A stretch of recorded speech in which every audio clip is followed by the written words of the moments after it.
Hola YouTube, my name is Ricardo Lino and I'm a wheel addict. This is Skate Talks number 23. So, my guest today, I'm not sure, but I think he comes from Florida. He lives right now in San Diego. He is a pro skater for racers. He's 28 years old and started skating when he was 11. So, where does he come from? Is he really from Florida? I don't know. So let's just call Jon Fromm. Let's see where Jon comes from. Okay, let's do the phone call. Ricardo. Yo, how you doing, Jon? Good. How are you? I'm good. I was debating with myself. It's still too early for me here, and I was just debating. Where do you really come from? Is it for Florida? Yeah. That's where I was born. Okay, so Jon from Florida. Okay. Yeah, I lived there for most of my life, like 26 years. Okay, and why moving out? To California? Yep. Well, I originally moved to Atlanta. I lived there for a year. I took a job, and then I got promoted at that job, and that's how I got to California. Okay. And you could choose where you wanted to go, or you had to go to, or you chose, or the job was just in California? So the job was in Southern California, and I could pick, like, it was basically between, like, LA, San Diego, Long Beach, like, anywhere in that, like, vicinity, and I just chose San Diego, because I just thought San Diego just kind of called to me, and I don't know, it just made sense at the time. I love San Diego. It's sometimes I feel, man, I don't know if the word is sorry. I don't want to say sorry. I feel sad there's not that much as it used to be going up and going down in there. I don't know if that makes sense. Because I guess, like, because the magazines were there and everything, and everyone used to travel always to San Diego, but now it feels like it's a little bit more north. Like, it feels like it happens more like in the LA area. And not that much. Definitely. Like, I was talking with Russell Day, like, I skate with him all the time, and we're like the only two pro skaters in San Diego now. Yeah. That's kind of crazy if you think about it, because it's like the Mecca. Yeah. There was everything. Man, at least two at each session that I used to do in San Diego when I would go to San Diego a few years ago. Right. Anyway. So, when was the last time you were here? It's been a while. I think I've been in California. The last time I went, the last 3 times I went, I think was for riding bikes. For skating, it was. Okay. For skating, I guess the last time was like 2005 or 2006. It's been a while. Oh my God! I did skate the last time that I was there. I stayed with Michelle Stalin. They call him Estrogen. You know the roller skating girl. Yeah, I stayed with her in Long Beach, but I was with roller skates. With inline skate, it was like, I guess it was 2006, something like that. Oh my gosh, wow. Were you skating already in 2006? Yeah, you were. Yeah. No, I started skating in like 01, 02. And, but I mean, I didn't go to California until I was like 17, 18 years old. I went there for the first time. So that wasn't until like 2008 or 9. Okay. Yeah. How did you got into skating? Was skating that big in Florida, or you just started like in your street? How was it?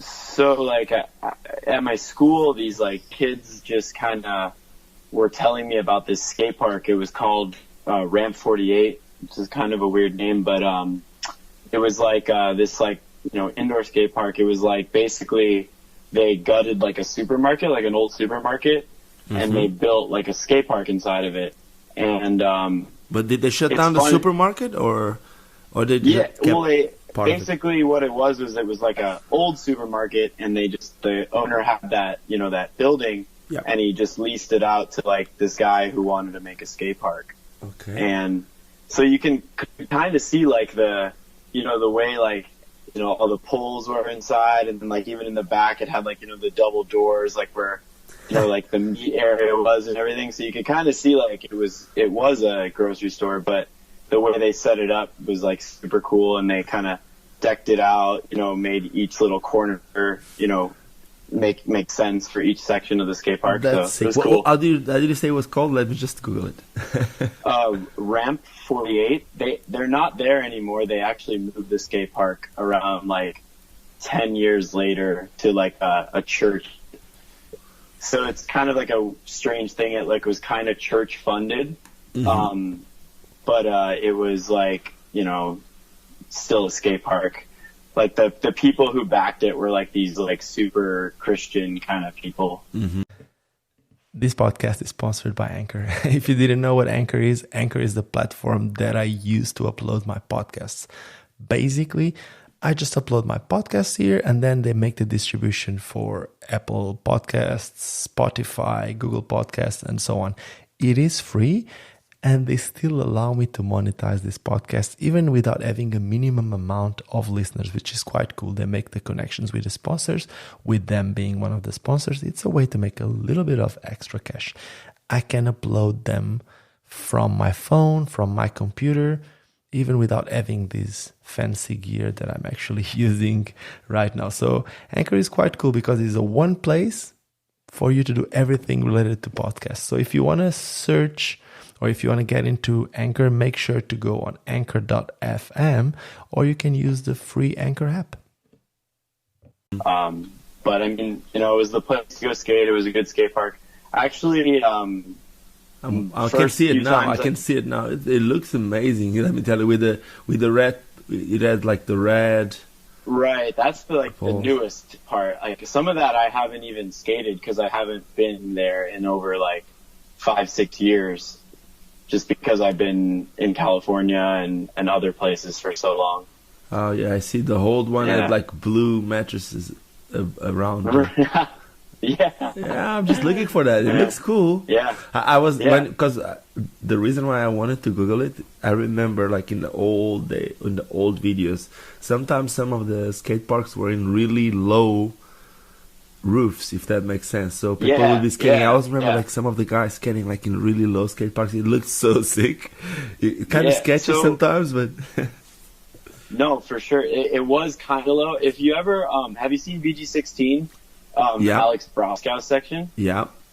So Alex's section, there's like 3 clips like in the skate park. He does like topsoul, like it's like an extension, and then drops down to a lower extension like topsoul, true topsoil, and then he does like a disaster, full cab alley porn star on like some disaster box. So it's like in the middle of his section. So if you ever watch that, that's like the Ramp 48 that I grew up skating. Okay, and you grew up skating, looking at Alex, not looking at him, but the first couple of years, Alex actually lived in Florida. He like went to school and I'm not sure. I don't know the whole story with Alex, but I know his mom lived in Jupiter, which was like a city around like 35 to 40 minutes north of me. So I would see him at the skate park when I was really, really young, and everyone's like, "Oh, that's Alex Broskow. He's like the next big thing, you know, in skating." And then, they weren't sure wrong. enough, like, no, they weren't wrong at all. Sure enough, I was buying his pro skate, you know, his rollerblade skate, like 3-4 years later. So that was always pretty cool. But let me ask you something. Back then, he was on K2, right? Yeah, and he was on K2 and Senate. Okay, I don't know if this makes sense, but it's kind of weird because Frankie Morales was also from Florida, right? And he was also skating for K2 and Senate. Maybe there was some kind of connection between K2 and Florida. Because they were the young kids, I don't know. They had a lot of shops back in the day. Like, even before I started skating, there were like 5-6 skate shops within the South Florida area. So that really drew a lot of attention from a lot of brands. And I'm guessing K2 is definitely like part of that. Just give me a second. I'm just at my parents' house. I'm just trying to find a way to sit differently. No problem. It's funny. I told you my parents are in Portugal now. I was just talking to my mom before this. Yeah.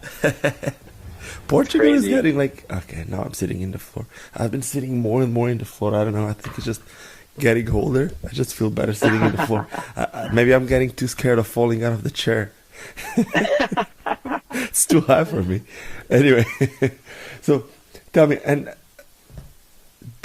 how did you got into razors?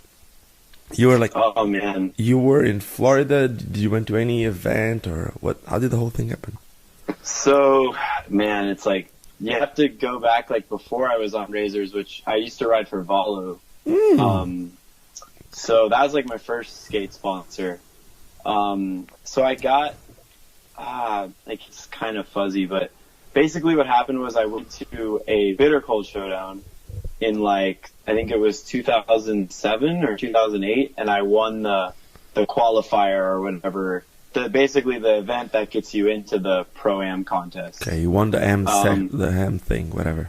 Yeah, well, they didn't have like an AM contest. They just had they called it like the qualifier. It was like 150 people. It was pretty like, it was intense back then. What other names were there? Come on, just let us know. Few. Like Mike Colliner was in it, Brian Arnold, trying to think, like Sneaky, Jake Dotson. Jake Dotson was there and Sneaky? Yeah. Both of them? Yeah. No, mad props for you. Seriously. Okay.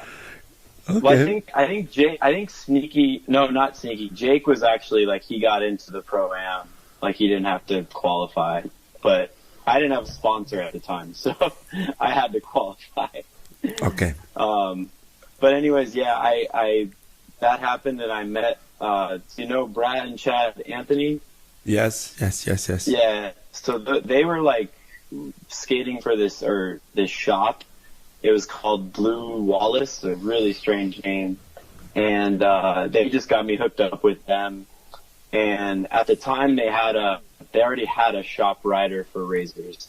And so I couldn't ride for razors. Like back then, you know, you needed to have a shop sponsor in order to be on razors or and for Rams and all that. Let me explain this for some people that don't know. Some shops or some countries would be able to have more riders, but for some people, some people, this is hard to understand, and they're always like, oh, well, why do they have like 10 skaters and then my shop or my country only have one, or sometimes not even enough? Right. Because for companies, it's obviously an investment to have a rider.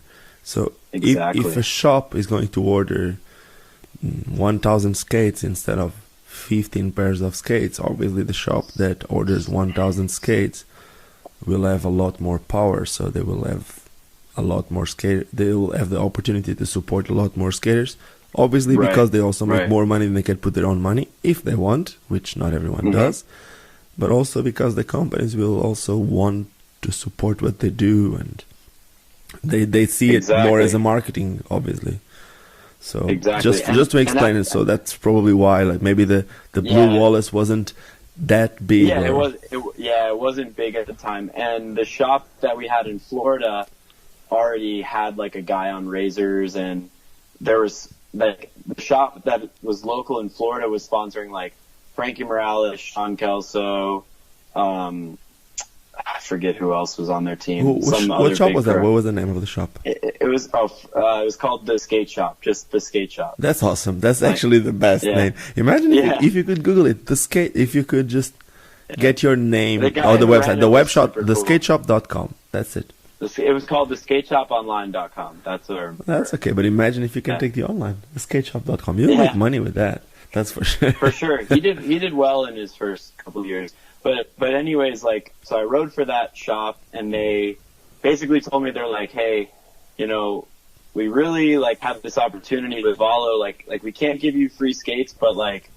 we can give you them at cost, you know. So I was like, all right. So I bought like remember the maroon Baileys, like the ones that look like the bands? Of course I do.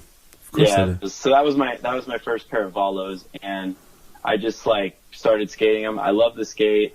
And I just started filming in them constantly. It was my last year of high school, and like I didn't really have like much going on because high school was like kind of easy for me. Like my last year of high school, I only took like 3 classes because I completed everything. So I was skating all the time, and so you know I luckily like was just out filming, and I got lots of footage, and I went to the Super Hick. Oh man, it's in Atlanta. I know. Or it was in Atlanta. I remember that. And and I did really well in one of the contests. Like I got like to the finals or something like that. And when I was like, basically after that, around 2 weeks, like 2 or 3 weeks, I was starting college, and I got an email from John Julio like, hey, I just want to reach out to you and see if you'd like to get some skates. And I was like, my jaw dropped. I was like, what?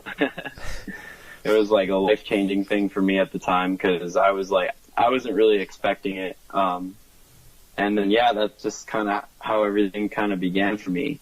That's awesome. Let me ask you something. What skates were you skating before you had to pay off price for your Valos? Actually, it's funny. I was skating the Aragon 2s, like the first SL. I remember that skate. Yeah. I had that skate. I loved it. I loved as soon as I saw Aragon in them, like at some contest, I was like, I gotta get those skates. So it was like a huge draw to me. I guess they made like a really smart marketing campaign back then, if that makes sense. Like when they explained to everyone how low the skate was and how closer you were to the frame and how much more you could feel when you grind, and I think that was really smart. Obviously the product was good. I remember all the Razors News podcasts. Exactly. Do you remember those? Of course I do. That was great. Like it was so good, and that was a big draw to a lot of people, because that was, pre-YouTube, a lot of things. It was when you had to subscribe to their channel on iTunes. Mm-hmm. And so you get the video cast and you watch it, and they just had all those videos of like explaining the skates. They had one, I think, of Don skating it, and then Aragon, and it was great. And they were consistent, super consistent. I don't know what happened to that project. Super consistent. Do you know what happened to that project? Because I know that they moved.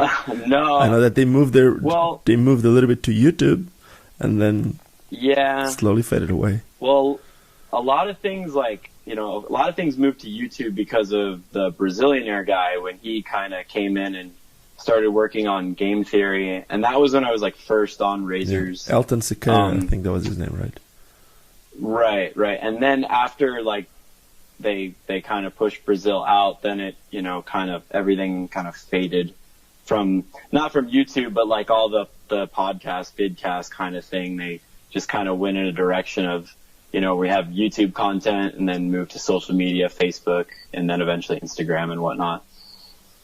Okay. But then how did Razors happen? Because you went from Valo?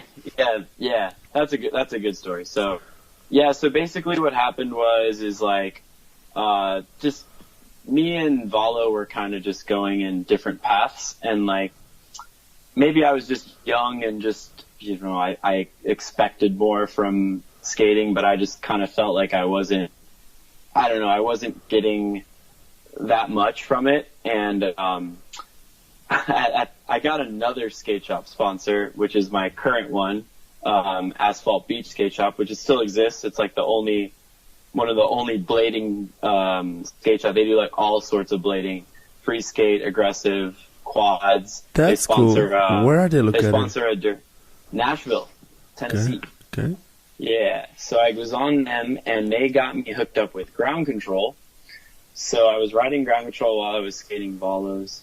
And then basically what happened was the East Coast rep of Razors, Mac McMeans, hit me up and just kind of asked me, how things were going and, what was going on in my life. And I kind of told him my frustrations with Valo. And he said, oh, well, hey, I got the new Aragon 3s, I'll send them to you if you want to try them out. And so I was like, sure, I'll give them a go. And I didn't really commit to skating for Razors. I just kind of said, hey, I'll try them. I'll skate the skates. Yeah. And then I went to some contest in Florida, like maybe a month later, and I met, Jeff Akers. I'd known Jeff before that, but, I saw him, and he was just like, oh, we're really stoked to have you on the team, sick. And that's kind of just how it started. And just ever since then, it's just been it's like when you're just going out with a girl without knowing, and she's like, yeah. I love this relationship. It's funny because like I met Jeff like at that skate park that I told you I grew up at when I was like 13 years old.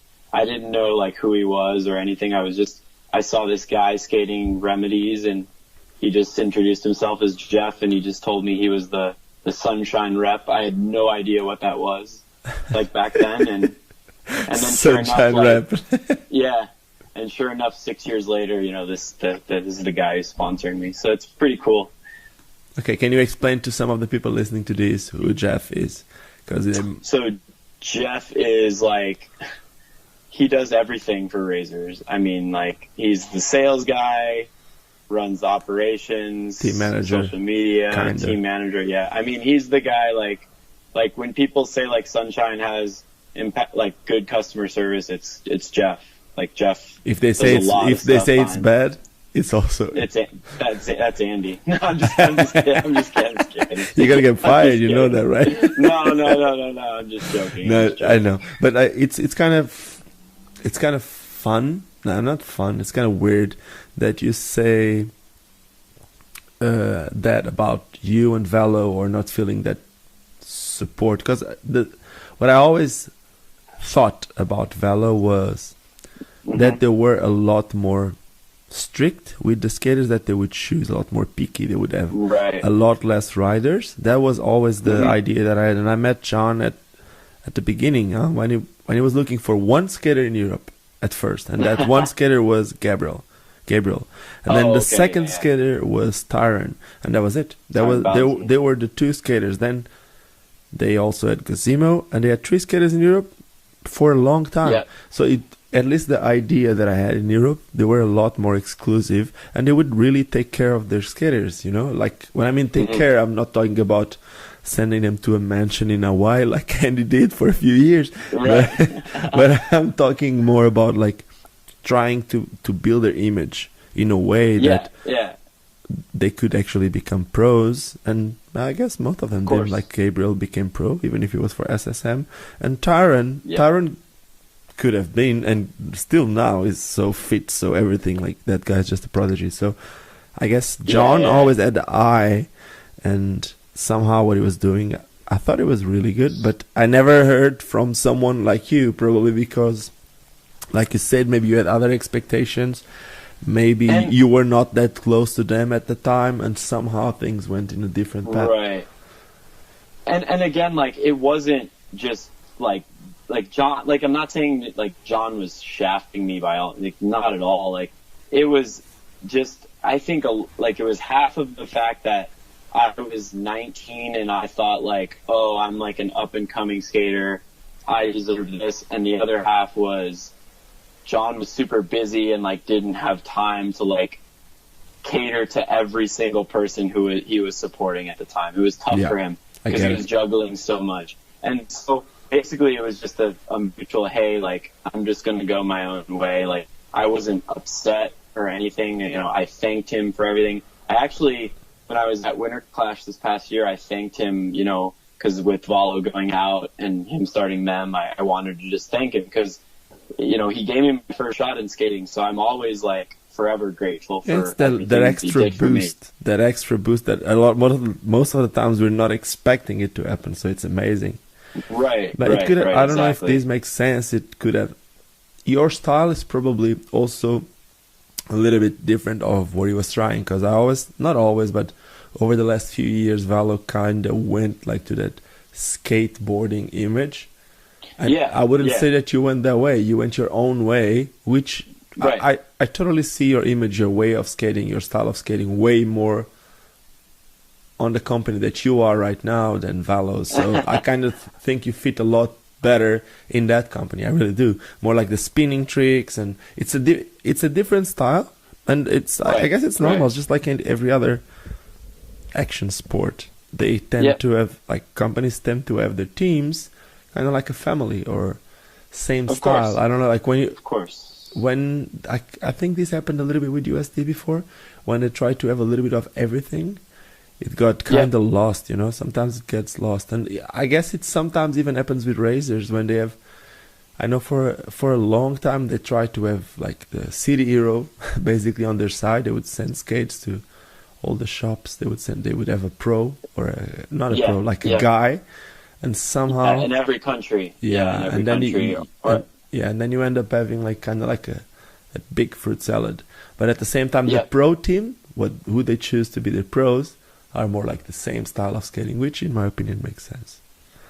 So Yeah. from Well, that, I so sorry, go. Sorry, I don't want to interrupt you. So. No, I was just gonna say, like, I totally agree, and it's kind of funny because I don't even think that I wasn't drawn to my style of skating by, like by razors. It was more like the people who I was like looking up to at the time, which was Brian Aragon, Haffey, those style of skaters. So that's kind of, and those guys, yeah, they were in like the Sunshine brands, but the brands never kind of drew my skating. It was always, those other guys. Like you said, you grew up going into a skate park. It's also it's actually different. If you would be the kid, like I was also never good in street, but I was never really good in skate park. Because if you think, or like even spinning into tricks, I grew up in a really, really tiny town. I had to make my own ramps, and like I would always be better in a little street rail, or like I know that Right. you're really good in rails. I'm not saying that, but it was always different. I guess Yeah. where you grow up and the type of people that you grew up skating with, it makes a huge difference, Oh, And probably sure. for you to go to a park and then going to, mainly your way to go out would be to go to skate events and compete, like you said. Right. So that would 100%. also draw your future Yeah. in skating.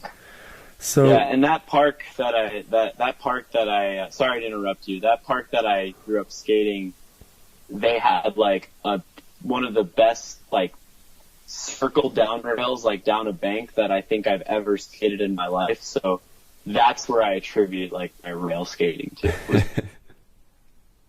hello? Like, going there three. Wait, I think I lost you for a second. I'm just learning. Wait, I think I lost you for a second. Okay, you need to explain sorry. Yeah, it's all good. Might be me. I don't know. You need to explain the down rail again. Sorry, you said that there was a down rail at that park, and that's what you.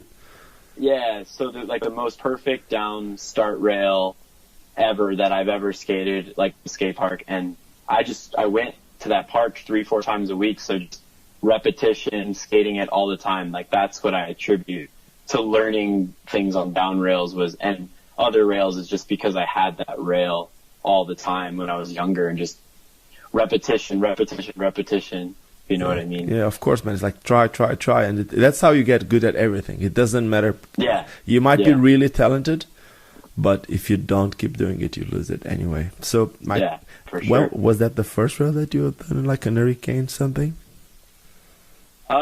No, actually, like I also had a P rail at my house, and that was like what I learned it on first. So my routine was learn it on the P rail at the house, and then take it to the rail at the skate park, then take it to the street. So I would just do like a, yeah. It's funny. I had like a rail that my father built me, and it was like an 8 meter long. It was like 3 meter. Yeah.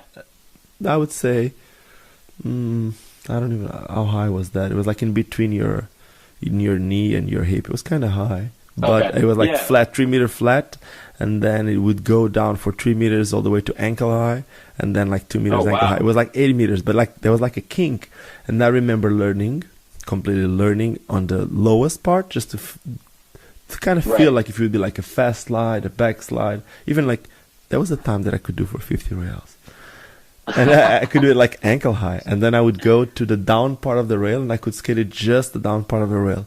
And I remember there was like one of the supports of the rail. I don't know if you say it's support, kind of like the part that goes against the ground and makes the rail stand up. Yeah. And if I could jump before the support to the down part, that was my thing, If I could jump before that support thing into the down part, then that would be the exact same as doing it in the street rail. That was like in my head, And then I could, if I would go to an event, to a skate park or whatever, or street, I could try it. And most of the times that was the closest that I would have been.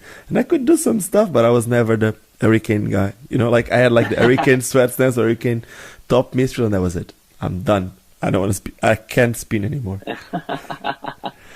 Those are good ones to have, though. I mean, I'm not that great at 3 sweaties, so that's a good one to have. But it's a lot easier than the ones that you do, man, because it's been like 90 degrees less. You just I don't know. It's all like I've only hurricane sweated like a handful of rails, and I've gotten so hurt. Like like just missing my feet and just like I've nutted so many times and just I don't know, maybe because like it's less of a spin that's why I have a problem with it. I'm not sure. Like I've always struggled with it though. You're scared of not winning because it's like the spin to win. So if you don't spin enough, you're not gonna win. Maybe. Okay, so when are you gonna have a pro skate? That's the question. I honestly don't know. I like me and Andy haven't really talked about it. I'm just kind of just doing my thing right now and just continue skating. Maybe in the future, I hope. I'd love it. Let's talk now. Let's talk about that now. Let's talk about that pro skate now. So, what would be your dream pro skate? Would it be a SL? Would it be a shift boot, or what would it be? Definitely a shift. Okay, color wise, let's talk about the how you call it, the color technology.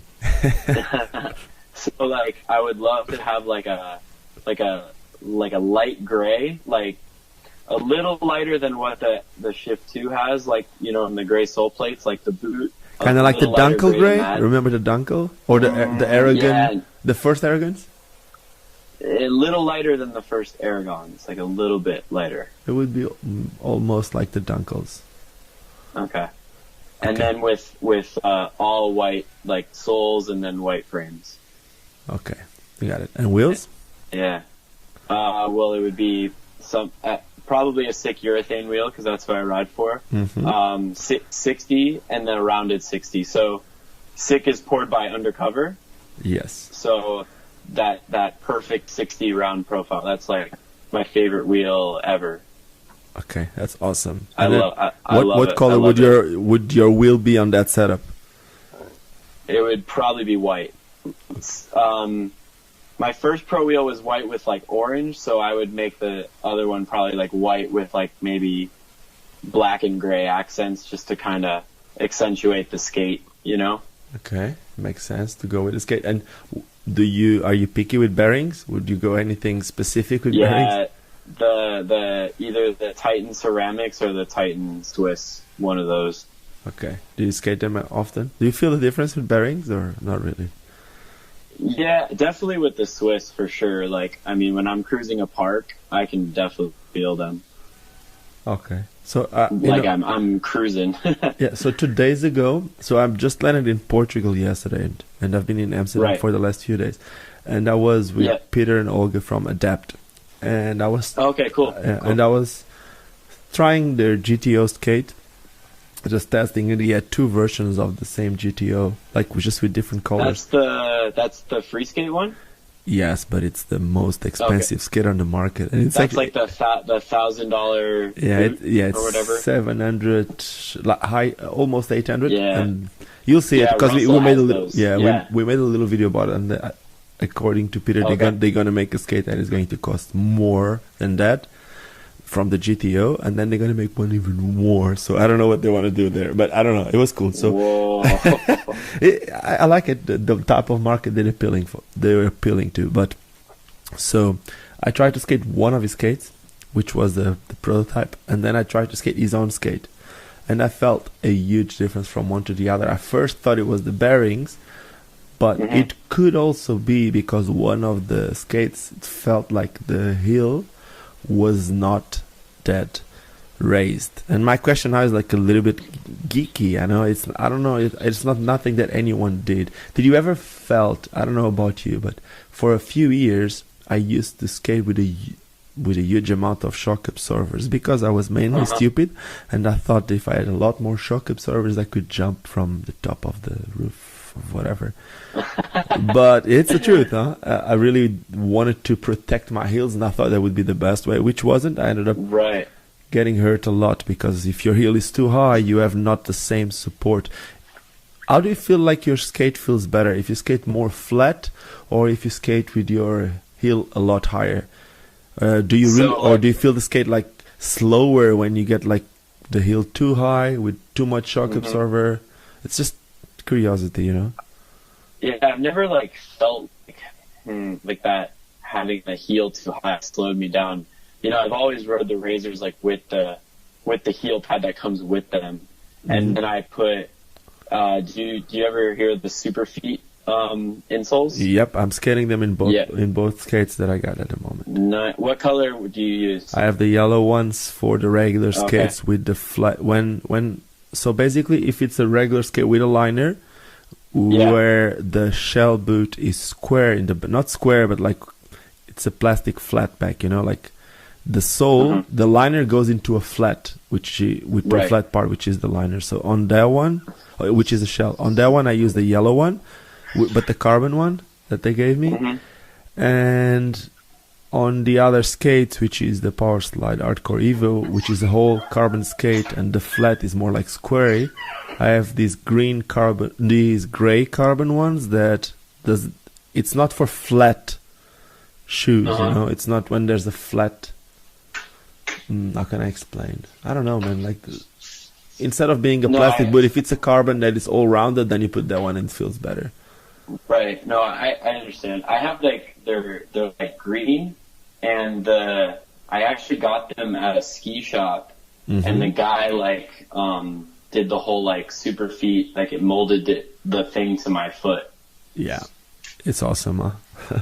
Yeah, they're great. That's honestly, it was a game changer when I did it, because I was having a lot of foot pain with my heels. I don't know why, and then the side of my foot, and I went in I thought maybe I thought the shift maybe wasn't working for me, and then I went in, and the guy looked at me, and he looked at my feet, and he's like, "No, you're not getting proper support. It's not the boot at all."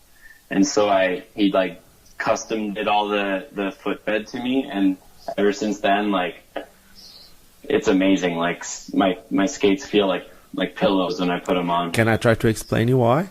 Basically, I was for 10 minutes with one of the reps from Superfit at ISPO. Oh, nice. And he was trying that's to awesome. explain to me exactly what was happening. So basically, a lot of times we want the softest inner sole because, like I just told you, we think it's better for ankle support and we feel like we're on clouds and whatever.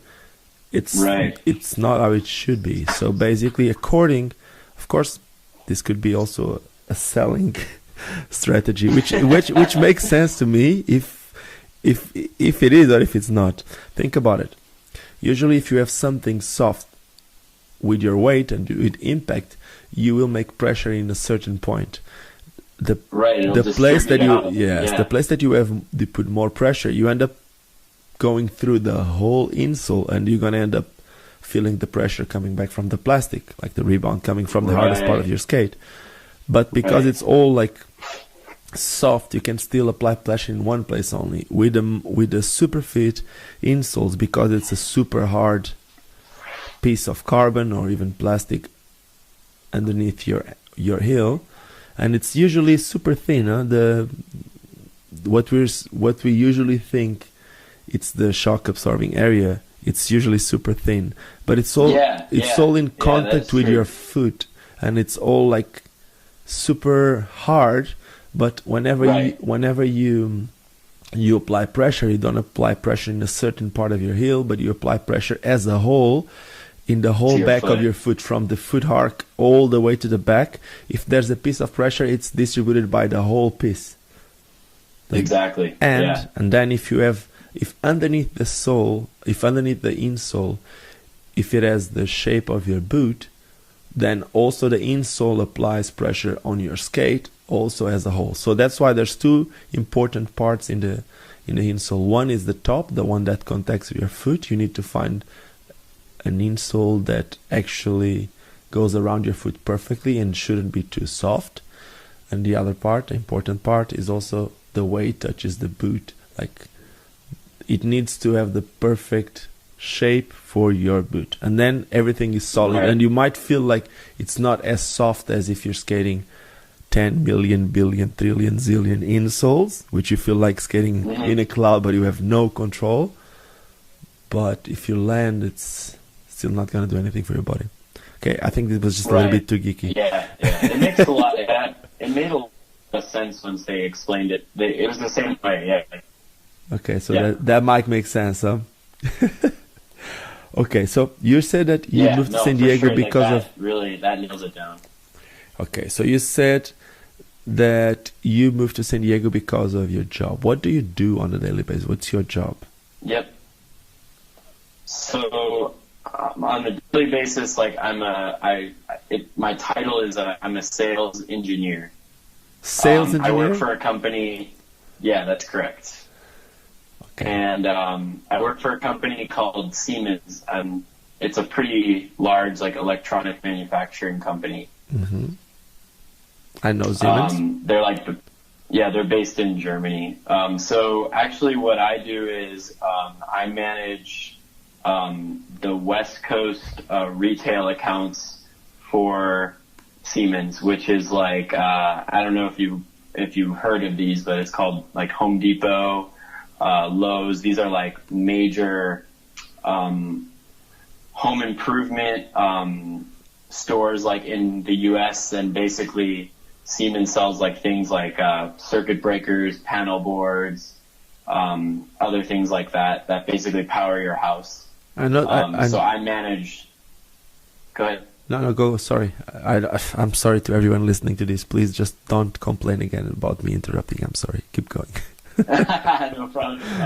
No, and so basically I manage like all the accounts for Siemens on the West Coast from San Diego up to Seattle. Okay. So it's kind of weird for me. I think we had this conversation at the Winter Clash this year, the amount of things that Siemens does that people don't know. Because for a long time, people thought Siemens were like only like, I don't know. Did they even have company. Yeah, they didn't even have phones. Yeah, home phones and stuff like that. But they do crazy stuff. When I heard about all the airports being done by Siemens, I couldn't believe it. Like all the technical parts, like when you go on it's insane. When you do the check-in thing, those little things that takes your bags. How do you call those things that takes your bags and all that stuff? The carousels, like the whole thing, like the whole system is Siemens, right? It's all Siemens. It's crazy. Yeah, and that's a different division than what I work in. So that just shows you how big it is. Okay. When they gonna make skates? Yeah. Who knows? One day. They're everywhere. Why not? They should make skates. Okay, so they should.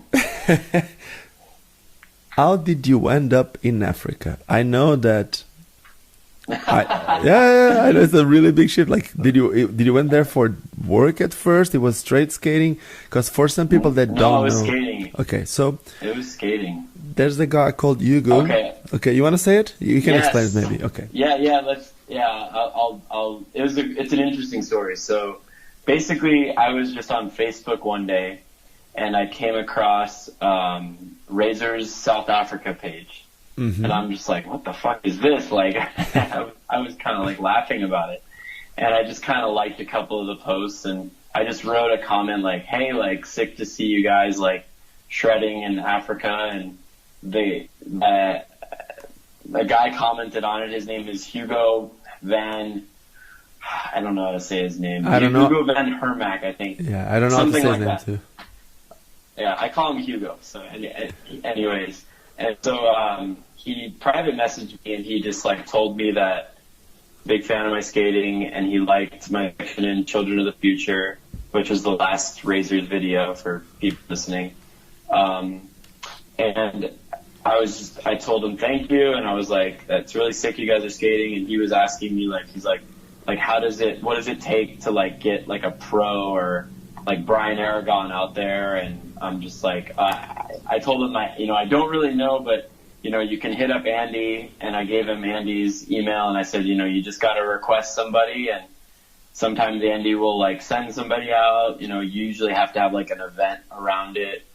So I kind of explained that to him. And then, so basically like a week and a half later, I got tagged in an email from him to Andy, basically saying that he wanted me to come there and to like skate South Africa, and like he was going to set up a tour, and he was going to have a little local street contest, and all this stuff. And so I was kind of shocked. And then literally the next day, Andy's like, okay, cool, yeah, I'll give him this much.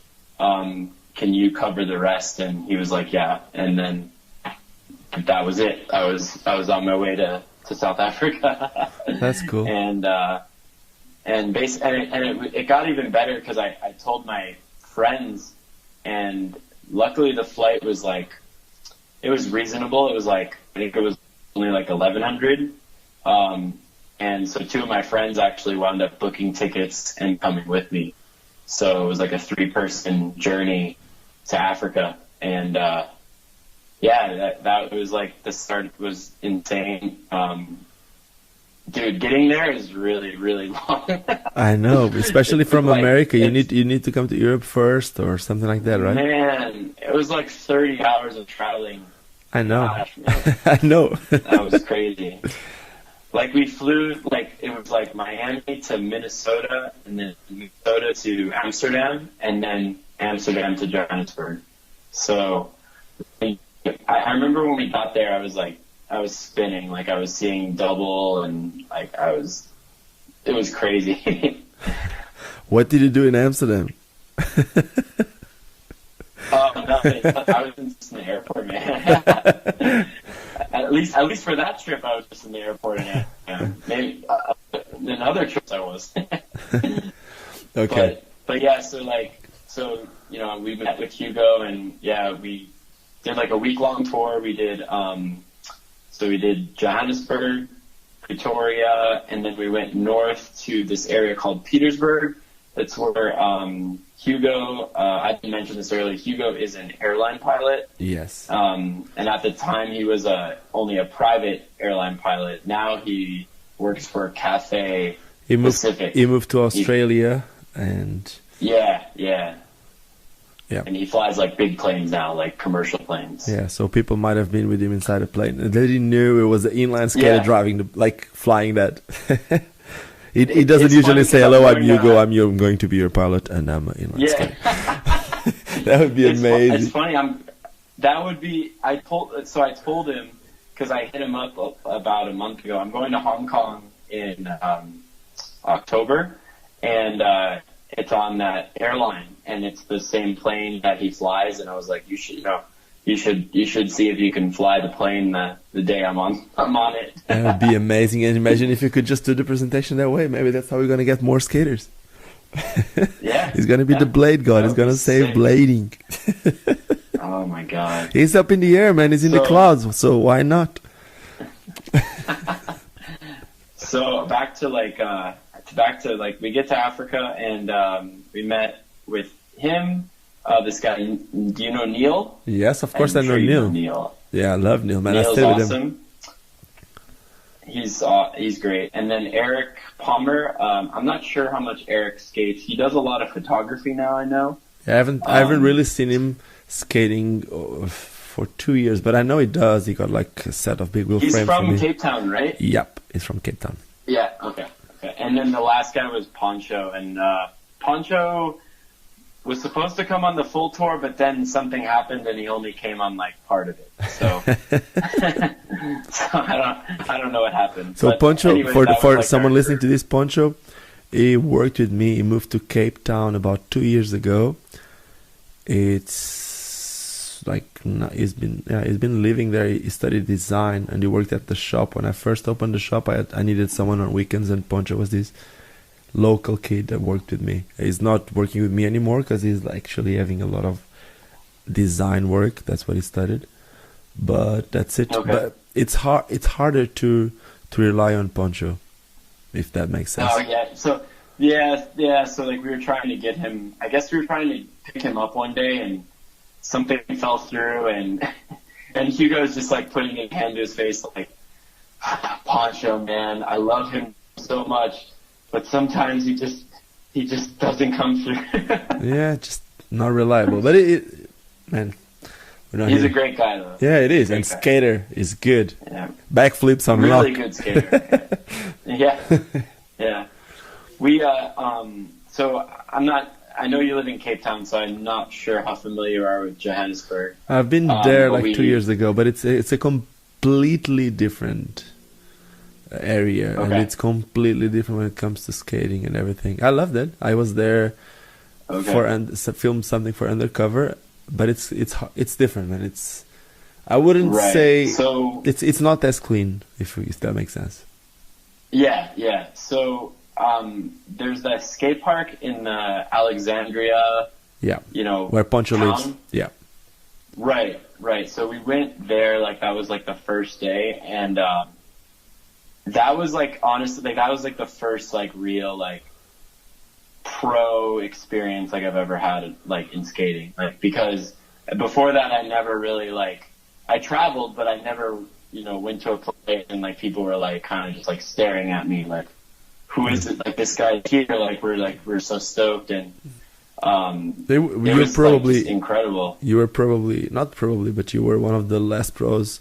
After, like before that, USD had a lot of people going there, like Abdul, Dominic. Yeah, I that's think a what I lot of heard. people went there, but it was like 10 years without anyone, and then Right, and that's most what they of all said. and then you show up in a township. For those of you who don't know, like it's like kind of like a real ghetto-ish area, but it's amazing. It's like there's like a skate park with all the ramps made of metal, but in some of the ramps you're sitting and you look into people's houses and you're like really in a township, like some shacks around the skate park. It's When kind of scary when you get there, and it can be really dodgy. It can be really scary to skate those areas if you are not with the right people. But if you are, I mean, I never felt threatened once. Like everyone was so nice to me.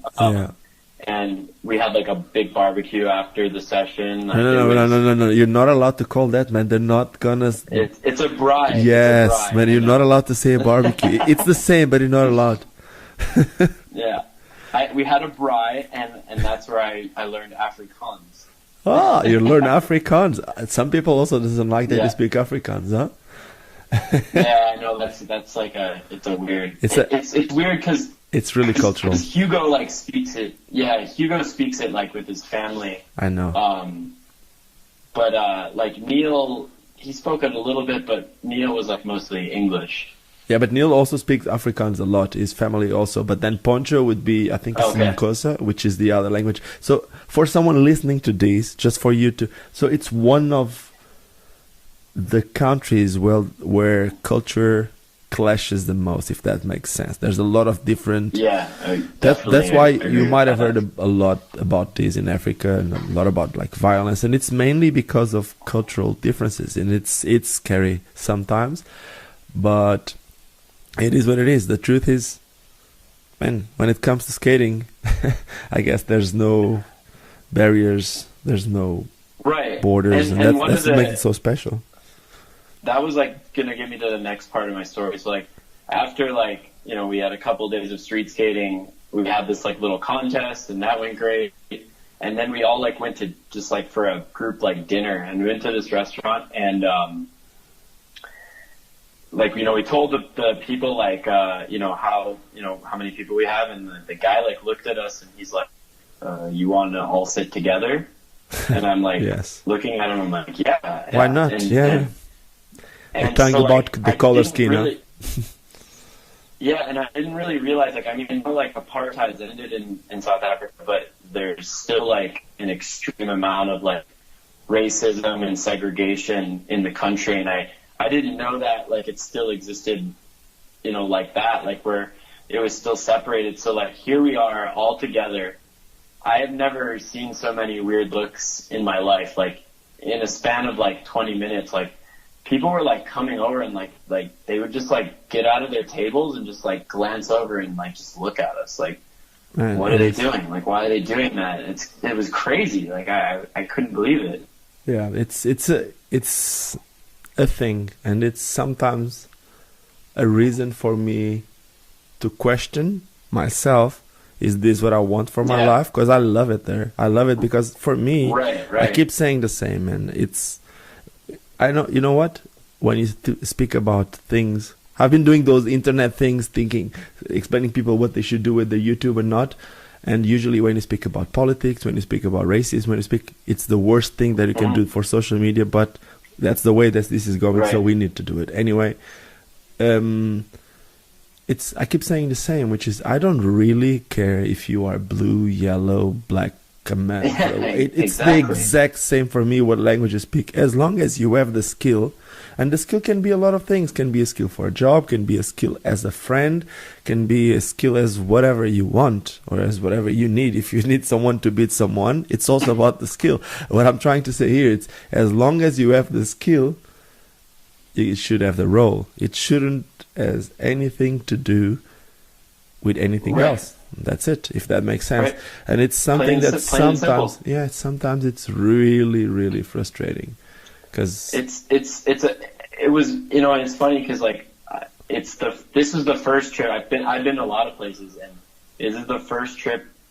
in my life in the beginning, like, that I can really say, like, I learned a valuable lesson. Like, it's, you know, if you're a good person, that's all that matters. Like, you know, like, I can connect with you, you know what I mean? Like, and that's the beauty of traveling, you know, you've seen it in all the places you've gone, like, you know, we're all human, you know what I mean? And it's kind of crazy to me that, like, I'm sharing this, like, amazing moment with these guys. Like, they've invited me to their country, you know, I'm enjoying a meal with them, and then we're looked at like we're like outcasts because of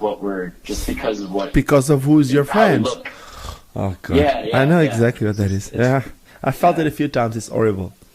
Let me go ahead with this. So, but anyways, no, I just wanted to, like, just share that experience, because, like, I think for a lot of bladers, like, not many bladers have been to Africa. And this is, like, one of the things I was, like, very excited to talk to you about, is because, I know Montre's been to Angola, you know, and some other guys have been to places like in Morocco and Egypt and things like that, but, like, not many people know how Africa is. So, but that's the thing. It's not like that everywhere in Africa. There's I know. There's places in Africa. It's so diverse. Yeah, there's places in Africa where, yes, the color is always a little bit there. The problem with the skin color, but it's not. I don't know of any other place where it's so extreme as in South Africa. Obviously, because of what happened in the past, but it's not up to me to speak about it. But this was about the exact same time that I first spoke with you. I remember back then when you went there. I have never been in South Africa, and I was just discovering about Africa. So I went to Africa once. I made a little documentary called what was it? I don't remember. Something about African Inline Experience. Right. And then, I remember that. And then I was invited to go to Angola again. And that's when you began the skate park stuff. Yeah, and I was already working for the skate park stuff, but when I went to Angola again, what I thought was I'm going to be there for like 2 weeks, something like that. And I told you, I might have the time, or I might find a way, because I've seen something about you making the tour. And I said, and back then I was also skating with Razor skates. So this Spanish friend of mine is a distributor for Razors, and the company that I was working for, the skate park company, was working in Spain building skate parks through the Razors distribution. Basically, they were trying to connect. Basically, the Razors distribution in Spain was trying to work with the skate park company bringing the skates to the country, and at the same time the Portuguese company that makes skate park was working with the Spanish distributor. Basically, they were trading services or trying to help each other. And because I was working with that company, they sent me skates trying to try to promote Razors. It was before I get into Power Slide fully again. I went to Angola, and I knew that you were in South Africa. So I told you, like, maybe in the end I might find a way to go to South Africa without even knowing what South Africa was all about. And then I looked at tickets. It was a little bit more expensive. That ended up not happening. Funny enough, a few months later, I end up going to South Africa. A year and a half later, I end up living there. It's crazy. It's just like wow. So you were there way before me. Yeah, it's unreal, man. Wow. It is different, but probably if I would have gone to Johannesburg, I wouldn't have moved to South Africa. So that's like now, you know, looking back, like, that's my new goal, is like I want to go to Cape Town now. It's so different. I wouldn't say it's better or worse. I can identify myself a lot more with it. It's actually, geographically, I always say the same. It's the best place where I've been on Earth. It's by far the best place where I've been on Earth. Then socially, sometimes there's some weird things happening, but yeah, you learn. Yeah, of course. So you're more than invited. We had this conversation before. Oh yeah, no, I know we haven't, and I'm gonna try to make this happen sooner than later. Like I just the problem is I keep booking myself with trips, and then I get to the end of the year, and I'm out of PTO from work, so then I can't do anything. Okay, so let's go through the questions. We have a few questions here. We have Mr. Eric, your friend Eric, the photographer, is asking, when is the SA trip edit coming out? Did you film a lot there? Oh my god. Did you film a lot there? Man. Yeah, we released some of the footage. Basically, I have a hard drive full of stuff, and my friend was making the whole edit, and then he lost everything, and now all I have is basically what is left is the footage that Neil filmed, and then we're sort of missing a whole nother camera. Come on, put it on Google Drive. I'll edit it. Yeah, so I think what I'm gonna just put up. I have some highlights. I'm just gonna make a little Instagram of a minute edit. Put the raws ones, man. A lot of people really like to see what actually happened instead of just just the craziest tricks. A lot of times, you know what? It's something that I've been realizing with time. Kids and normal people, not the pros, if that makes sense. Not that they're not normal. They like to see the pros also missing the tricks sometimes. They like to see I would love to have seen Aragon missing a trick. The problem is that he never did. He was a robot. But all the other guys, without being Brian Aragon, they actually miss tricks, and people like to know that they miss tricks sometimes. It's actually entertaining to see that. They also get frustrated. They're human. Yeah. So yeah, I'm working on it right now because I have it in my timeline. Because what I was trying to do is I was trying to finish it before we talked, but went to New York to film. I'm working on a new project, so that kind of got away. Okay. And was it in New York? What are you filming exactly? So it was great. I had an awesome time. I'm basically just filming, I've been working on it now. This is the third month with his name's Brandon. He made a section of me, he's made a couple of sections of me, but he made a VOD section of me last year.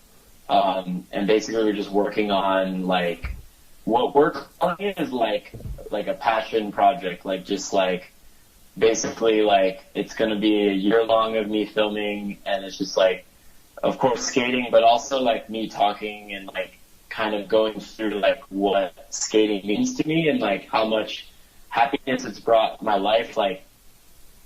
Basically not getting into money or skate industry politics. It's just about the pure the friendships, the places it's taken me traveling, the life lessons, things like that. That's kind of what we're portraying in this and a year long, of me filming, so I'm taking my time with it. Okay, that's cool. More like a motivational thing. We need those a lot. We need in a way, yeah. I mean, it'll be a section, but yeah, in a way, something like that, yeah. We need that. We need people to understand exactly why someone, which is like you just said, an engineer, sales engineer at Siemens, why does he actually make ways for his trips to get longer to skate? Why does he skate? What does he see in it? People need that. People need to see why people that could actually be going to the Maldives and all that stuff are actually going to South Africa to skate. People need to understand. Right. And it's that's why I said it's a motivational thing.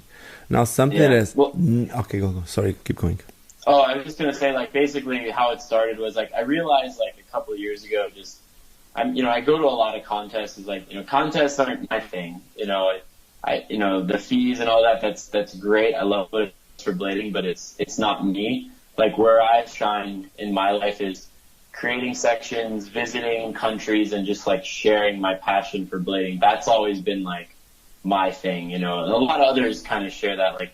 like Josh Glowicky's really good at that, and Richie is really good at that too. And so like I kind of took my reins from them. I kind of like learned from those guys and try to make it my own. So like basically that's this year I was like, yeah, let's just work on something to showcase like how much skating really means to me, and not really focus on the contest aspect, but more like the passion and the art behind skating. Yeah, that makes total sense to me. Like that's what I've been trying to do. Like I don't want to compete; it's my own choice. Yeah, right, but we need competitions too, because like when kids are starting, you need goals, like everything in life. And sometimes the goal, like the competition, it's the easiest goal, if that makes sense. Yes. Like and competing was great back in the day. Not back in the day, but competing is still great. But it's just like it's so intense that like it's just, I think in the past couple of years I've just lost like the motivation to kind of go out and have that intensity, and just kind of now my motivation is like how I do it, how the skating looks, how the filming looks, the portrayal to like anybody, not just rollerbladers, but everybody who's watching me, outsiders, my friends, my family, because at the end of the day, like that's kind of like who we need to start attracting.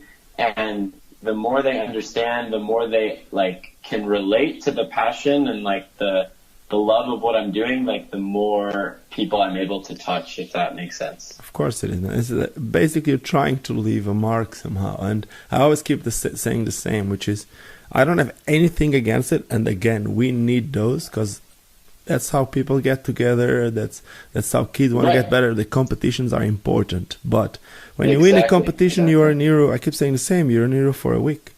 And when you put like a good section, you can be an hero for 5 minutes. No, not that. I'm saying that those 5 minutes or whatever, they stay forever. That's the main difference, which is like if you do it right, if you film a section, it will always be there. When you usually win a competition, you win that competition that's really strong. That's a really strong moment for you, for the ones around you. You're like an hero. But then the next weekend there's another event and you're nothing anymore.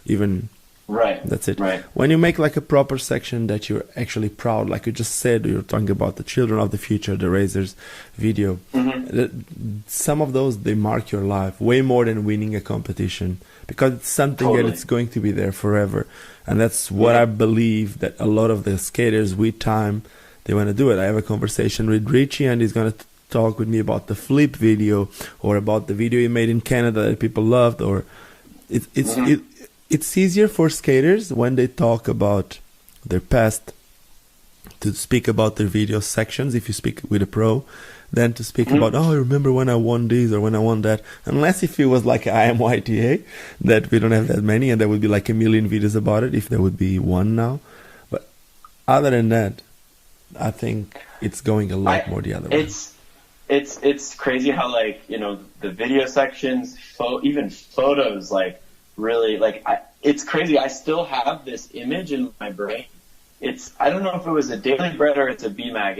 It's a ad you did. I think it was for USD. You made it for Kaiser. It was a power slide. You're true mizzling like kink ledge rail or something. All pink. It's crazy, like all pink or something like that. Yeah. Yes, I think so.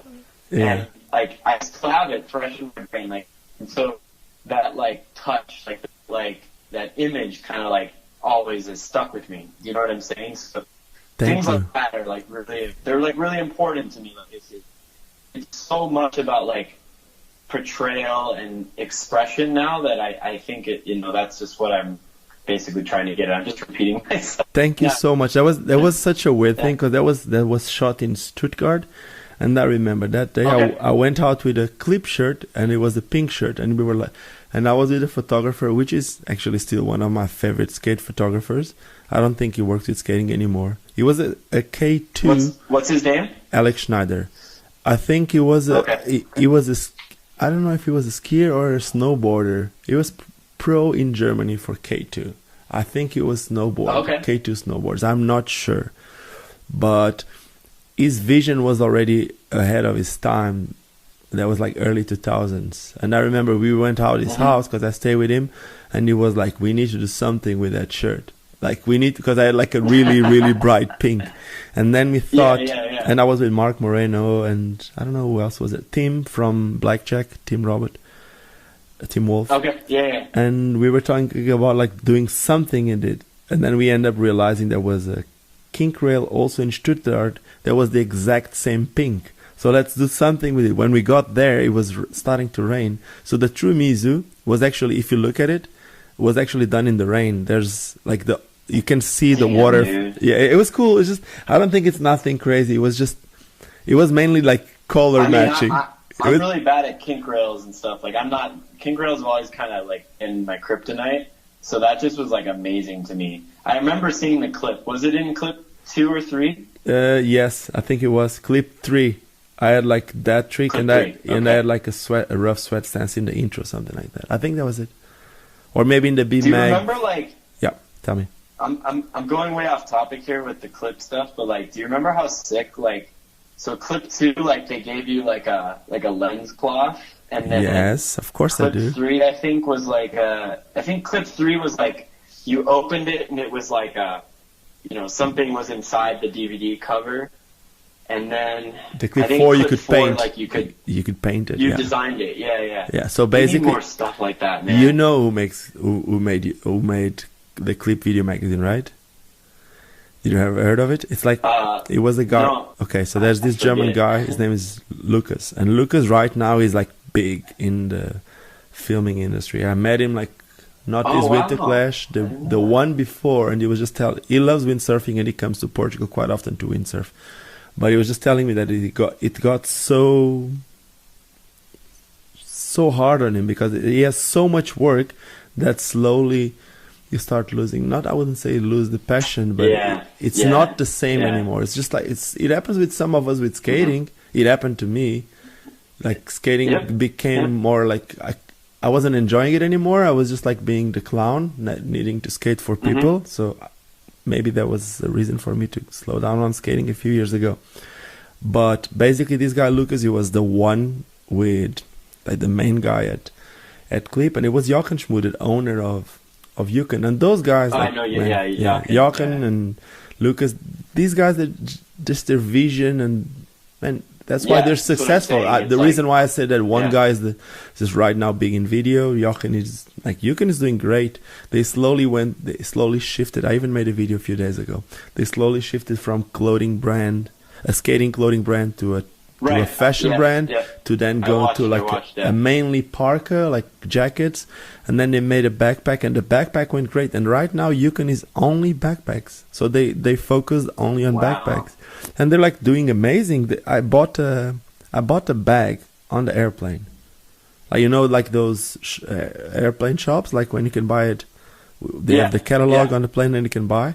I was just looking at that, and I just found a Yukon bag. I had to buy it. I just had to. No way. Yeah, I had to buy it. I was like, what airline was it? KLM. Do you remember? KLM. But really? Because when I landed, that was the first thing I mailed Jochen Schmude right away. Just bought one of your bags on the airplane. I was so excited. I even made a video, like I told you. Sick. And he even asked me. Damn. And then he asked me, what airplane? Which means that there is more than one.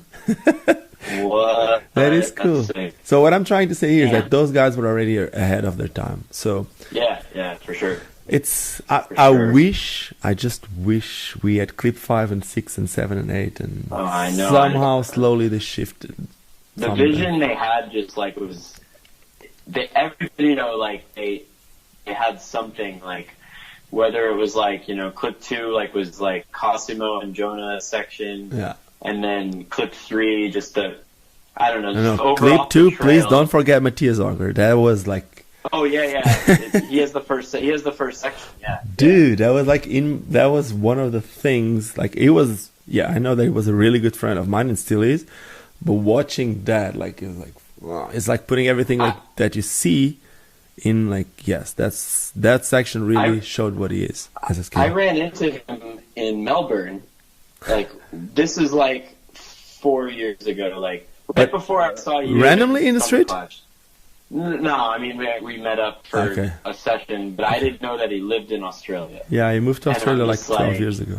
10. and I'm just like, dude, like I idolize you. Man, Like, that guy, I met Matthias when he was just a kid, just the loudest, I would say, just the loudest, just the loudest kid. Like he wouldn't even party. We would Wouldn't go out stop. and he would be just putting his head down, and then slowly I saw him going through that party oh yeah, party times, and like it was like Yeah. he was a really good friend of mine. Every time that I would be in Germany, I'm a really good friend with the guy that also had a video magazine. About the times that Clip started going down, there was a video magazine from Germany called Hey Dude. His name is Basti, and I was with him last week, and we were like really good friends. So basically, Basti used to live really, really close to Matthias Augers. So every time that I would be with Basti, we would always do the three of us traveling and trying to get Clip. So it was some Damn, cool that's so times in my sick. life. It was cool.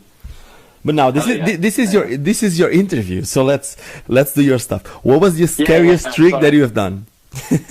Oh man, If you had to choose one. probably the True Savannah or Alley of Unity on the 2-story drop rail, the orange one. Okay. Like so, I just that rail. Like I went to it and I backsided it, and they like someone blew the clip. Like they only got one angle, so you couldn't really see like what was like you. They only had one side of it. You couldn't see the drop. And so I'm like, well, I don't want to backside it again because it took me too long.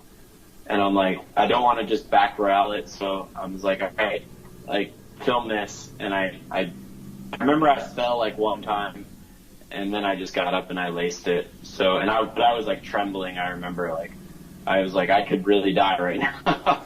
Dude, that is crazy for me. It's not even because of the drop or anything, because that was the type of stuff that I used to love, and but I always thought that you would tell me the craziest stuff would be one of your spinning things, because for me that's unimaginable. Like I can't even imagine I don't even know how to say the word.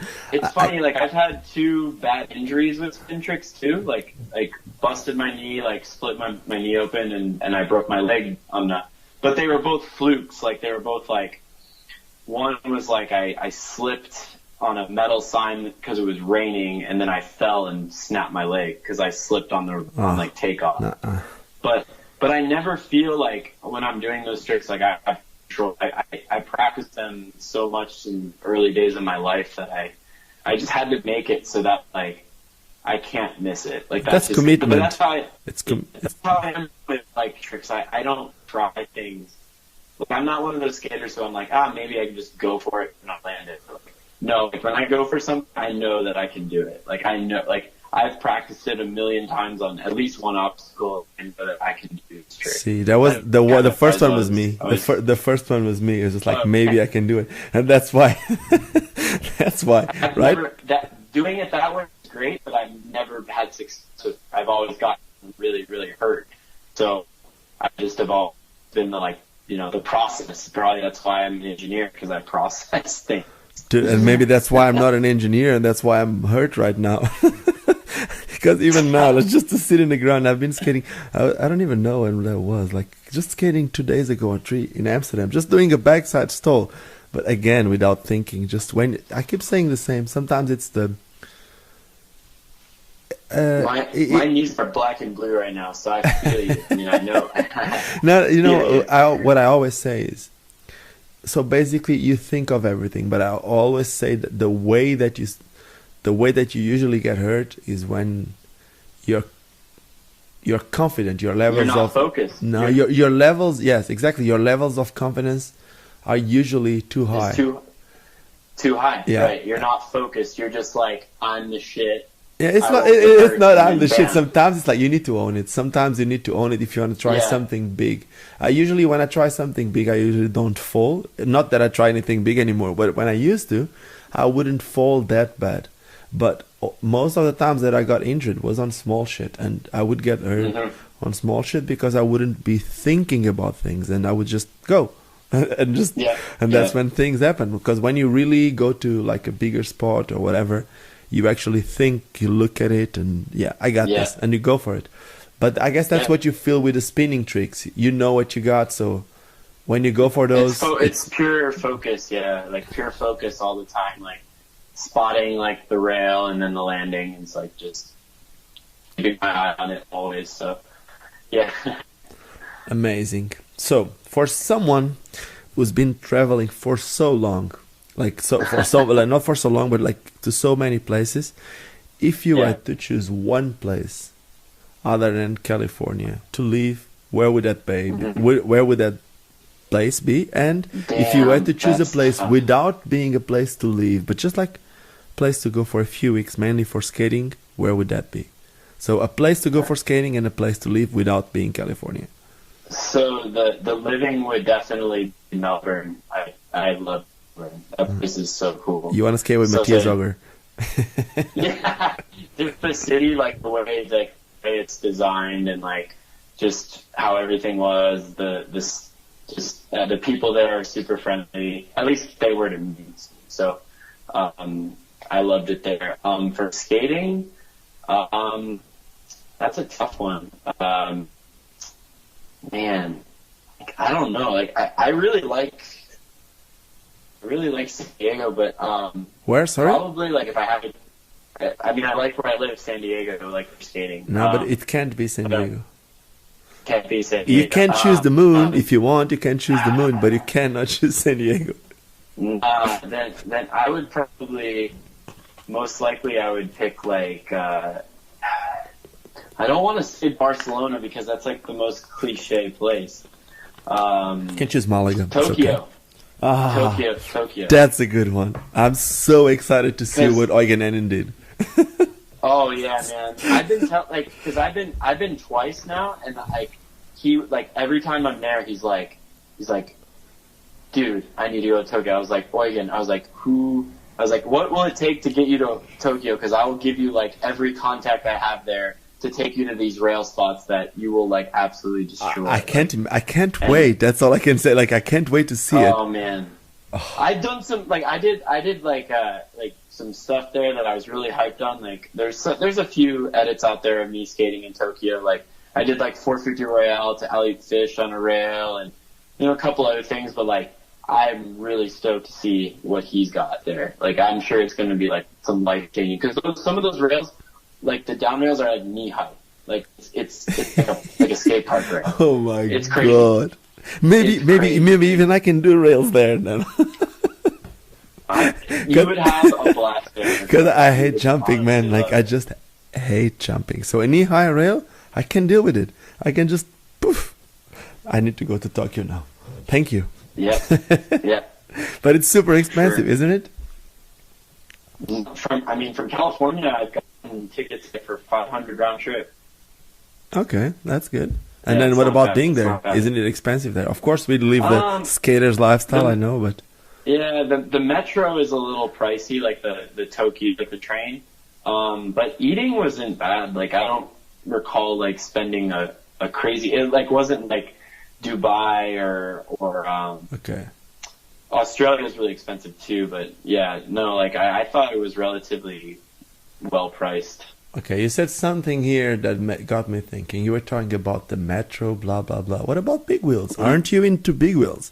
Do you have the Cosmos? Yeah. Have you been skating? Yes. Well, I don't have the Cosmos. I use my Shift ones, but I have like I have 80s or my 110s, and I have like the Cosmo sole plate too. Mm-hmm. And have you- So I go with my girlfriend a lot. My girlfriend is Cosmos actually.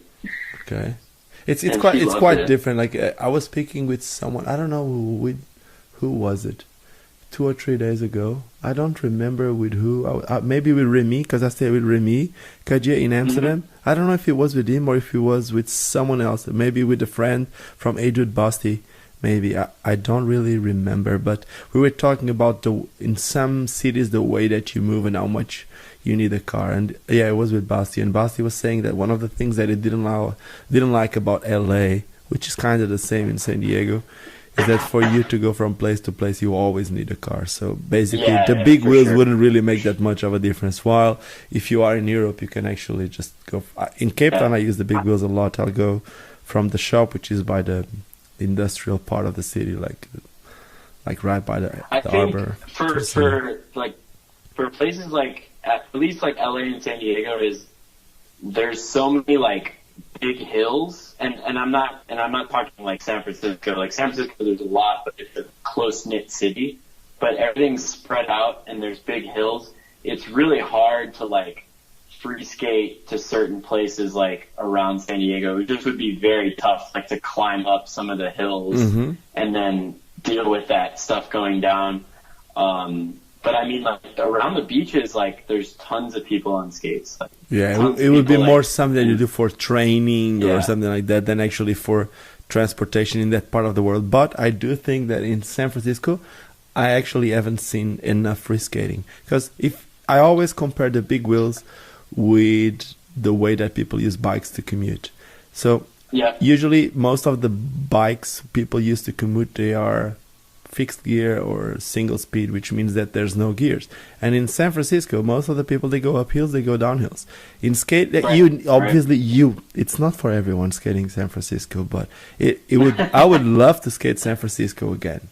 I would love to, because it's like just going up, grabbing the trams and just going up and then down, just slides. And I know it's crazy, but it would be sick. I would love to film a section. That's what I would love to do. That'd be a sick video. Yeah, that's what I would love to film nowadays. Just like cruising through the lumbar tree. That's like the wavy one, and then going back and forth.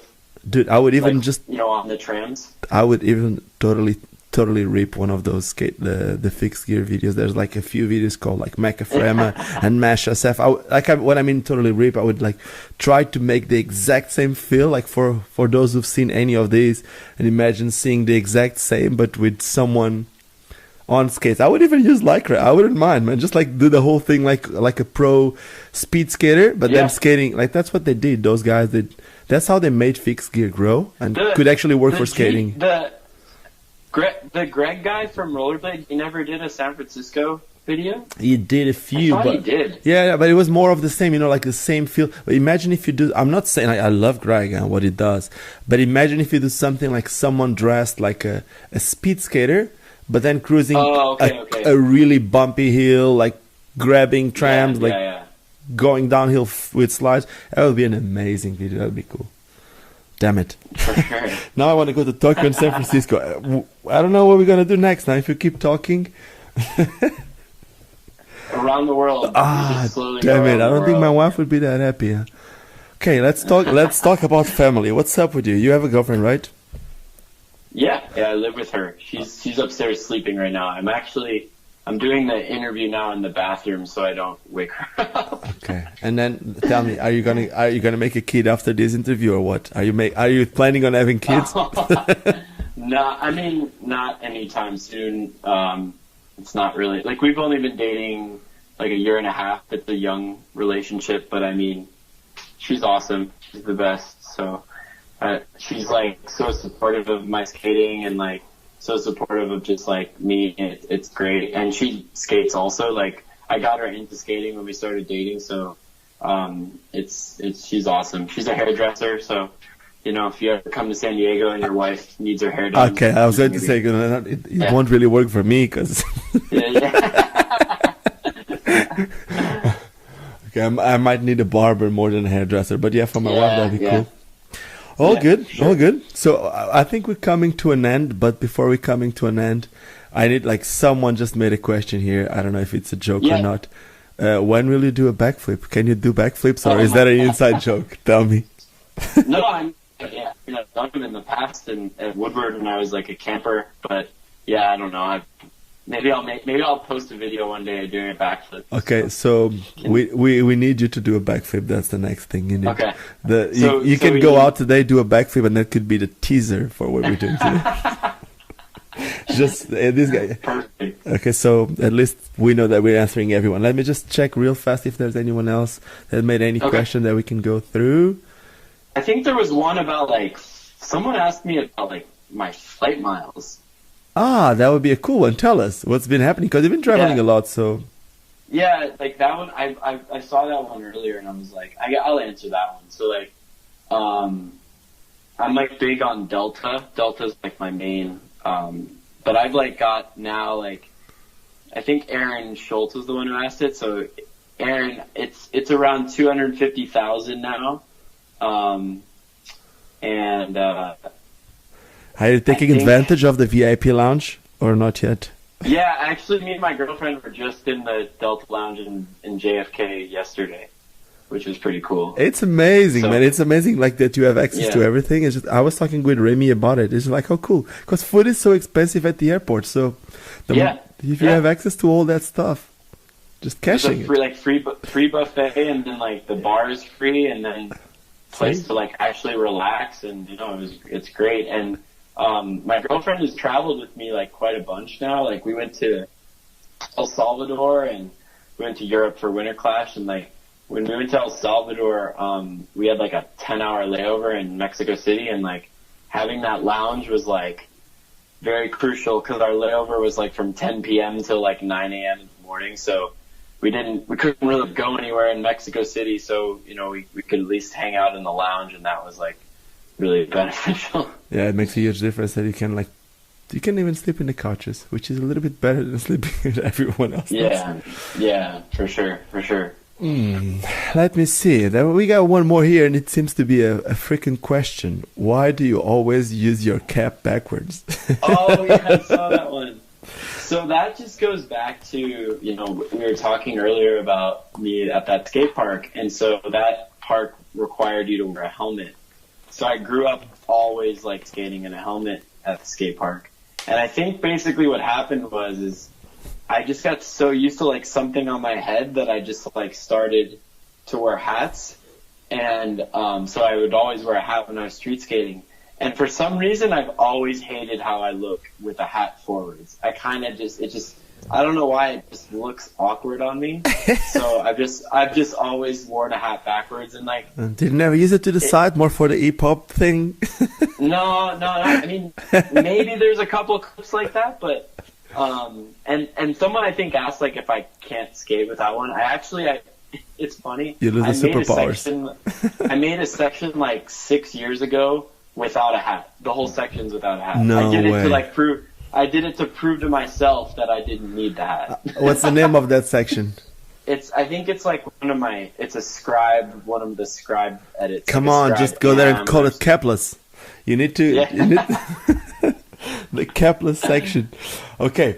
I have one last question which has nothing to do with this. Basically, I'm just scrolling down on my computer through my Facebook, and I get a message on my own Facebook from Thunderblade, which has nothing to do with the questions. I don't know if, like, on Facebook that the chat just shows underneath on that little bar, and I keep chatting, I keep looking down, and while I'm looking down, that bar is always there, and in the direction of all the questions, that Thunderblade keeps being there. So, do you even know what Thunderblade is?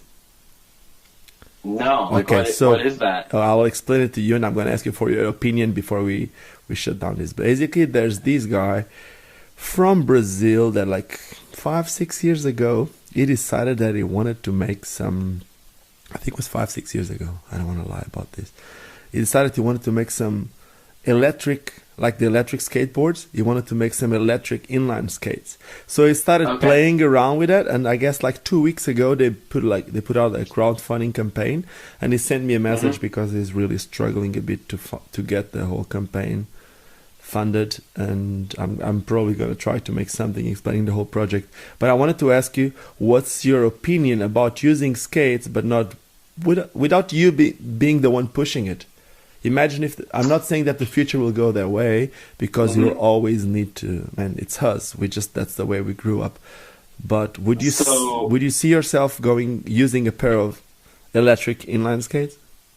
So I'm already interested, like the engineer inside me, I'm already like interested. So if you could actually send me a link to that, I'd love to just like look at it. I'm gonna tell you why I'm interested about this too. Mainly, I do have an electric skateboard, and a lot of people, you skateboard. I don't give a flying whatever of what they think. I don't care if you skateboard, if you ride BMXs, whatever. I love to feel the wind in my face, and there's a few different ways to do it. One of them is on a skateboard. The electric skateboard, the reason why I use it that much is sometimes if I have a meeting or if I have something, and if I don't want to use my scooter, if I want to go to work, I just use that. I live like 3-4 kilometers, like 2.5 miles, Yeah. 2 miles from work. For sure. I just get on the electric board. I feel the wind in my face, and I get that like happy. You know, I need that in my life, and it's an advantage. In some places in the world, you really need a car, and I can't live without a car. So I love this, and I would love the idea of doing the exact same, but with the inline skates, basically. But that's me, and that's I don't know how other people feel about it. So the way that like the thing that is great about skating, obviously, like the fitness aspect of it. You know, like that. You know how you can use it to exercise. So I guess like the only thing that I would question is like I guess you don't get the fitness aspect using those. You know what? You could, because from what they say, and this is not a paid thing. I'm not trying to advertise those guys. But I think it's curious because from what they say, you can actually skate with those. They're big wheel skates. So imagine something like San Francisco. You could go up the hills with that, and you could go down just like cruising. Or you can go flat and skate. I don't know. Probably you could use it differently. I guess it would be a lot easier if you just push it. It's just like saying you have a car, and then when you go flat and down, you don't need to accelerate. I don't think anyone does it, but it's still doable to just go down without accelerating. No, for sure. For sure. That's interesting. Yeah. No, crazy. Okay, so let's finish this. Nothing to do with Thunderblade. Plans for the future. What do you want to do with your life? Where do you see your life? Because we tried to talk about. I would say like before the end of the year. We still have a few months, and how do you see your life in the end of this year and in 10 years? I'm just saying that, but let's relate it to skating mainly. So, like this year, I told you about the one project I'm working on, and then I'm working on another skate film project here in San Diego. It's just me going out skating with Russell Day. We're just out, filming each other. Positive vibes, just skating, having a good time. So working on that section too. I want to finish that. And then the big thing that I'm working on is I'm actually doing like a tour to Hong Kong in October. It's right now we're up to 8 people. We're probably going to have 10 on the tour from all over the world. And the reason for the tour actually is it's to promote skating, but more of the reason we're doing it is to promote traveling and to promote like outside your comfort zone, because a lot of people ask me, and I'm sure they ask you a lot, like how are you able to travel? Like, Razors must like pay for everything, blah blah blah. And I'm explaining, I'm like, listen, like Razors help. And then you go like, yeah, right. But they don't. Like, I mean, there's budgets, and some things they're just not able to help me. But the reality is, like, everybody can travel. You're able to do it. We live in a great time right now. Like, with air travel, flights are very reasonable to a lot of places around the world. And with blading, with this thing we have, this like amazing thing, we're able to connect with so many people around the world. Like, you can go to other parts and like connect with other people. And so that's like what we're trying to show with this. Like, we're trying to show like basically kind of what I was describing with my other project, like just the whole like passion and travel aspect to skating. And so that will be like, we haven't named the tour yet. We haven't really figured out too many details. Can you say who's coming with you until now? Yeah, so right now I have myself, Jared Banning from Denver, Dustin Spengler, my friend Buck Strauss. I met Buck at the Winter Clash, right? Yeah. And then Richard Williams, he rides for K2. Dennis Bafke from Germany. Who else? We have Everett Luja from Estonia. He rides for Remedies. Mm-hmm. I'm trying if there's one more. And then Travis Stewart, he is the guy who runs Blader Union. Yeah, and I know Travis. Yeah. So it's we got a pretty cool crew, and then there's some other guys like they haven't booked flights yet, but it's a very like eclectic. I wanted it to be like a lot of different people so that I could show like different minds can come together and like have one common thing. So kind of like a Big Brother on skates. You can right in a way, yeah, in a way for sure. Yeah. People like to see it. And then, so that's like and then, you know, obviously like. Oh no, I just realized while editing this podcast that I didn't record the last minute of the podcast with Jon Fromm. But I'm pretty sure I'm going to see Jon a lot more times, because with this amount of passion for the sport, well, it's just impossible not to see Jon more times. So I hope you guys enjoyed this one. If you did enjoy this one, do not forget to subscribe to the channel.